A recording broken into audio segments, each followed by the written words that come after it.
강철선 목사의 내 영혼이 은총 입어. 네, 안녕하세요. 이번 주간은 고난 주간이죠. 하나님의 크신 은혜를 기억하며 기도하는 한 주간 되기 바랍니다. 요한복음 12장 24절을 보면 아주 의미심장한 말씀이 있습니다. 내가 진실로 진실로 너희에게 이르노니 한 알의 밀이 땅에 떨어져 죽지 아니하면 한 알 그대로 있고 죽으면 많은 열매를 맺느니라 라고 했습니다. 농사를 지어본 분이라면 이 구절의 의미를 잘 이해하실 것입니다. 늦은 가을이나 이 가을에 밀이나 보리 종자를 뿌립니다. 흙에 떨어져 있던 종자들은 겨울이 되기 전에 파릇파릇 싹이 돋아나기 시작합니다. 그리고 겨울을 지낸 후 봄 기운이 감도는 2월 말부터 왕성하게 자라나기 시작하는데, 이렇게 왕성하게 자라난 새싹들을 뿌리째 뽑아보면 종자로 뿌려졌던 씨는 속이 텅 빈 채 껍질만 남아 있다고 하는 것이죠. 새싹을 나기 위해서 자기의 모든 것을 자양분으로 주었기 때문입니다. 예수님이 이 말씀을 하신 것은 자신의 죽음을 하나의 썩어지는 밀알로 비유한 것입니다. 나는 썩어지는 밀알처럼 죽을 것이다. 그러나 밀알이 썩어 많은 열매를 맺는 것처럼 나의 죽음으로 많은 사람을 구원할 것이다 라고 말씀하신 것입니다. 요한복음 12장 27절에 보면 예수님은 지금 내 마음이 민망하니 무슨 말 하리요? 아버지여 나를 구원하여 이 때를 면하게 하여 주옵소서. 그러나 내가 이를 위하여 이때에 왔나이다 라고 기도하셨습니다. 이런 민망하다 이 말은 엄청난 공경 가운데 있다는 말입니다. 예수님은 십자가의 고통이 의미하는 바를 아셨습니다. 이 때를 면하게 해달라고 말할 정도로 처절한 고통이었습니다. 그런데 예수님은 이 말씀을 주신 후 자신이 썩어지는 밀알이 되는 것이 어떤 의미인지를 말씀해 주셨습니다. 그리고 우리에게도 썩어지는 밀알이 되라고 말씀하십니다.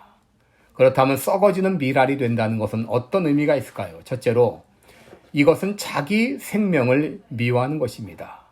25절에 보면 자기 생명을 사랑하는 자는 잃어버릴 것이요 이 세상에서 자기 생명을 미워하는 자는 영생하도록 보존하리라 라고 말했습니다. 여러분, 우리는 자기 생명을 사랑하는 것이 무엇인지 알고 있습니다. 사람들은 본능적으로 자기 생명을 사랑합니다. 배고프면 먹고 졸리면 자고 피곤하면 쉬고 모든 사람들은 자기 몸을 끔찍하게 사랑합니다. 그런데 주님은 자기 생명을 미워하는 자가 되라고 말씀하십니다. 그렇다면 주님께서 말씀하시는 자기 생명을 미워한다는 것은 무슨 의미일까요? 이것은 자기 몸을 학대하라는 말일까요? 여러분, 자기 생명을 미워한다고 하는 것은 하나님의 뜻을 위해서 자기의 뜻을 복종시키는 것을 말합니다. 예수님께서 십자가에 지실 때 겟세마네 동산에 올라가 이렇게 기도하셨습니다. 이 잔은 내게서 지나가게 하옵소서. 그러나 내 뜻대로 마옵시고 아버지의 뜻대로 되기를 원하나이다. 예수님은 하나님의 뜻에 복종하기 위해서 자기 뜻을 포기했습니다. 여러분, 예수님이 기도하신 겟세마네 동산은 바로 기름을 짜는 틀이라는 뜻입니다. 올리브를 놓고 기름 짜는 틀로 잘게 부수면 거기서 올리브 기름이 나오게 됩니다. 올리브를 잘게 잘라 그렇게 해서 기름을 내듯이 내 뜻을 잘게 뽀개어 완전히 가루로 만드는 것, 이것이 바로 겟세마네 동산의 기도요. 이것이 자기 생명을 미워하는 것입니다. 둘째로 썩어지는 밀알이 되기 위하여 주님을 따라가야 됩니다. 요한복음 12장 26절에 보면 사람이 나를 섬기려면 나를 따르라 라고 말씀하셨습니다. 여러분, 그리스도인들은 예수님이 어디로 가시든지 따라가는 사람입니다. 예수님이 예루살렘으로 가면 예루살렘으로 가고 골고다로 가면 골고다로 가야 합니다. 예수님 말씀하시기를 내가 온 것은 섬김을 받으려 함이 아니요 도리어 섬기려 하고 라고 말했습니다. 예수는 이 땅에 계시는 동안 모든 사람을 섬기셨습니다.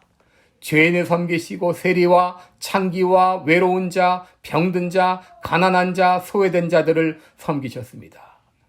그리고 이 땅을 떠나시면서 그 일을 우리에게 맡기셨습니다. 그러므로 우리도 예수님을 따라 섬기는 자가 되어야 됩니다. 썩어지는 미랄이 되기 위하여 자기 생명을 미워하고 예수님을 따라갔던 한 사람이 있습니다. 그의 이름은 루비 캔드릭이라고 하는 여성 선교사입니다. 그녀는 1907년 24살의 꽃다운 나이에 조선에 왔다가 불과 9개월 만에 급성 맹장염으로 죽었습니다. 24살의 꽃다운 나이에 세상을 떠난 것입니다. 그 여성이 부모님께 보낸 편지에는 이런 내용이 있습니다. 이곳 조선 땅은 참으로 아름다운 곳입니다. 모두들 하나님을 닮은 사람들 같습니다. 선한 마음과 복음에 대한 열정으로 보아 아마 몇십 년이 지나면 이곳은 예수님의 사랑이 넘치는 곳이 될 것 같습니다. 저는 복음을 듣기 위해 20km를 맨발로 걸어오는 어린아이들을 보았을 때 그들 안에 있는 하나님의 사랑 때문에 오히려 위로를 받습니다. 어쩌면 이 편지가 마지막일 수 있습니다. 제가 이곳에 오기 전 뒤뜰에 심었던 한 알의 씨앗이 이제 내년이면 온 동네가 꽃으로 가득하겠죠. 그리고 또 다른 씨앗을 만들어내겠죠. 저는 이곳에 작은 씨앗이 되기로 결심했습니다.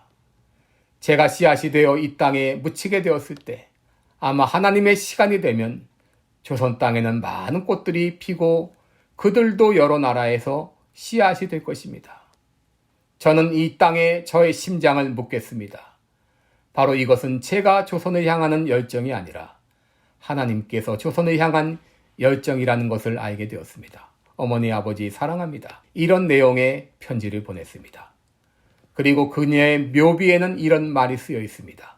내게 1000개의 생명이 있다면 1000개의 모든 생명을 조선을 위해 바치겠다. 그는 썩어지는 미랄이 되기 위해 자기 생명을 미워했던 사람입니다. 여러분, 예수님을 따르는 길은 썩어지는 한 알의 미랄이 되는 것입니다. 한 알에 썩어지는 미랄이 된다는 것은 자기 생명을 미워하는 길이요, 예수님을 따라가는 길입니다. 때로 내가 좋아도 가서는 안 되고 싫어도 가야만 하는 길입니다. 그리스도인의 길은 좁은 길이요 십자가의 길입니다. 오늘 우리가 있기까지 수많은 썩어지는 미랄들이 있었습니다. 그들의 희생 덕분에 우리가 예수님을 믿게 되었습니다.